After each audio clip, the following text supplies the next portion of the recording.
How's it going, everybody? This is my Atlas 7B metal shaper. I want to do a little history on this thing and kind of go over the operations of it. So these things first came out in 1937 and they were selling for $198. And if you go into today's dollars with some inflation, that'd be $3,975. So these were not cheap machines back then, and they were not sold as a hobby machine either. I know this looks, with a small footprint like this, that they probably could have been marketed as something for like the home shop, but that wasn't the case. If you look at the literature back then, it was marketed as to manufacturers that needed a smaller machine to do smaller projects so they don't tie up their bigger shapers. They produced this all the way up until 1961, and then it was discontinued. And the reason it was discontinued is a shaper just cannot compete against a milling machine, such as a Bridgeport or say your Kearney and Truckers, your big horizontal or vertical milling machines. They can just move so much more material so efficiently compared to a shaper. There is a case to be made for the shaper and what it can do, but it's pretty limited, and just technology's kind of left these things in the dust. The shaper technology, the idea of holding your workpiece still and having a single point cutting tool, 1800s is when that came out. You really saw that really take off back then, but it's been replaced. So, and as far as like, if you don't know what a shaper is, kind of do a quick overview here. So this is what it does. You would have your part clamped into this vise here, and as this ram moves back and forth here, you're going to be taking off a couple thousandths of material every time it makes this pass. And then you have a ratcheting mechanism right here, which will move this table side to side. So you can just have it go to the left or the right, and as it's moving here, you can see this little linkage. It'll move it between 5 thousandths and 30 thousandths of an inch step over.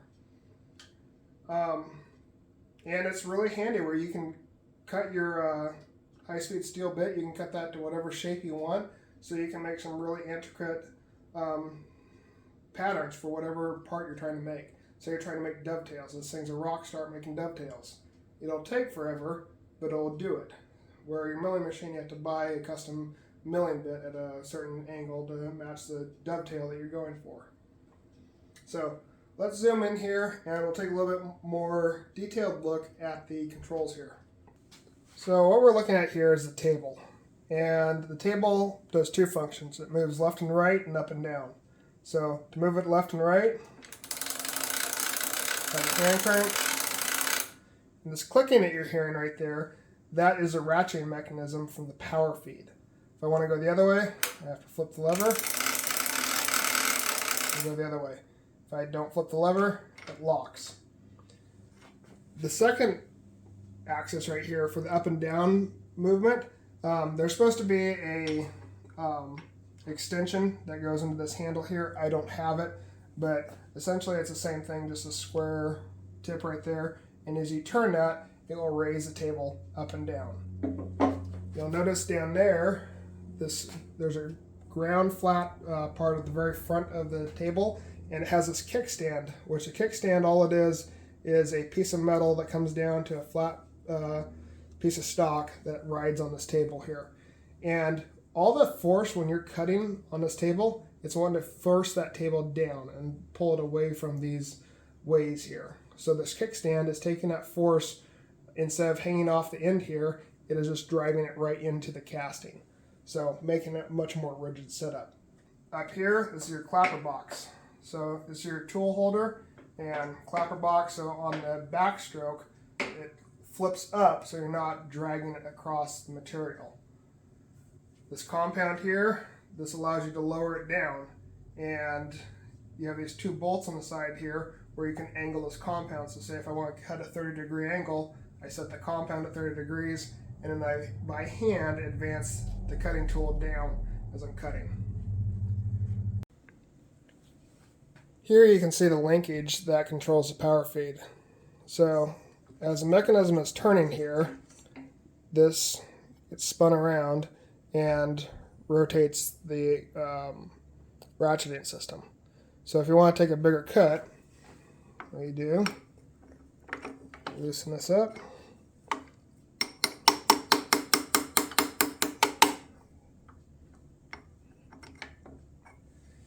Now, when this turns, since this is further out, this will allow the ratcheting mechanism to grab more teeth.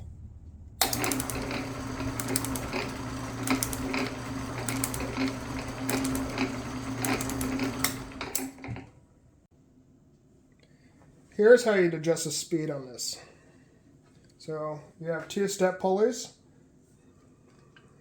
Lower the tension on it, and you just set the pulley to whatever speed you want. And you lock it back in place and close it up. It is worth noting that these belt guards were optional when this thing was first produced. Back in the 30s, safety was not as much of a thing as it is today.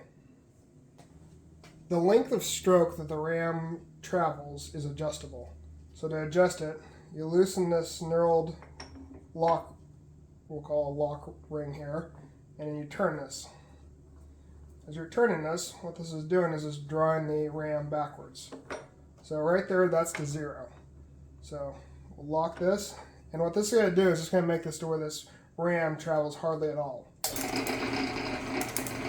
It's traveling maybe a ½ inch. There's a scale up here on the top that tells me about approximately how far I'm getting of travel.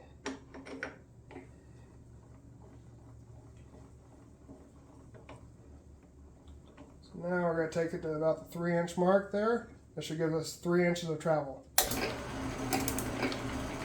A little bit more than 3 inches.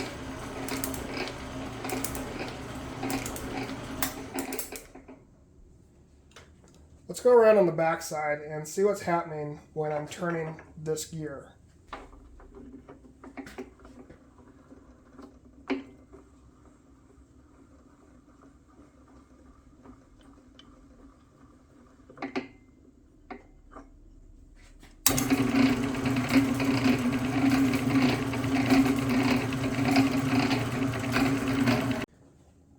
Another feature that these have is the ability to adjust where the ram is in the stroke. So what that means is I can force the ram all the way out where most of the cutting is happening toward the end, or I can suck it all the way back so most of the cutting will be happening toward the close up to the machine. When you do that, have that adjustment screw there. You loosen this bolt.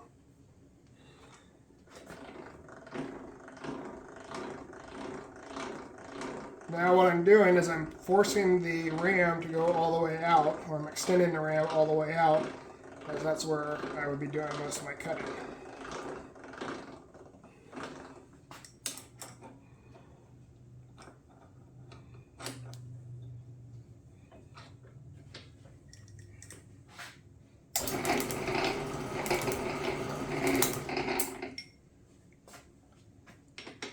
Same thing if I wanted to pull it closer to the machine. Say my work is smaller and closer.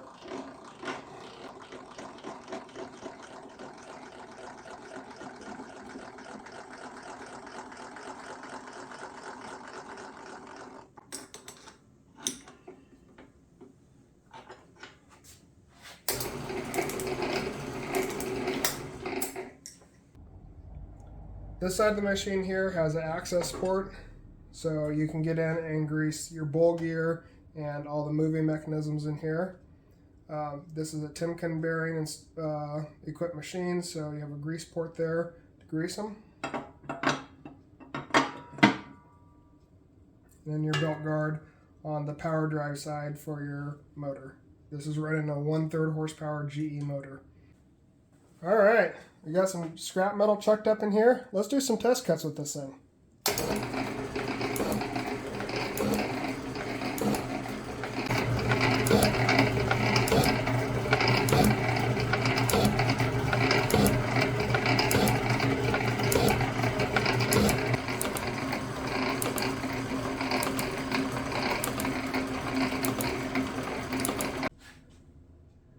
Well, there's a quick overview of this machine, a little bit of the history, and we got to make some chips with it. As you can see, it's not super fast at making parts. it'll do it, and it'll do a very precise job of it. But in production environments and just pretty much any shop environment, time is money, unfortunately. And there's an old adage out there with these machines that says you can make anything but money with a shaper. As far as watching it run, this thing is mesmerizing to watch. There's so many different things going on all at once, and the fact that they were able to make these things run like they did back in the 30s, and then you get into the really antique ones from the 1800s, it's just fascinating on just watching them run and the design of them. Unfortunately, I'm not going to be able to keep this in my shop. I just don't have the space for it, and I wouldn't use it that much.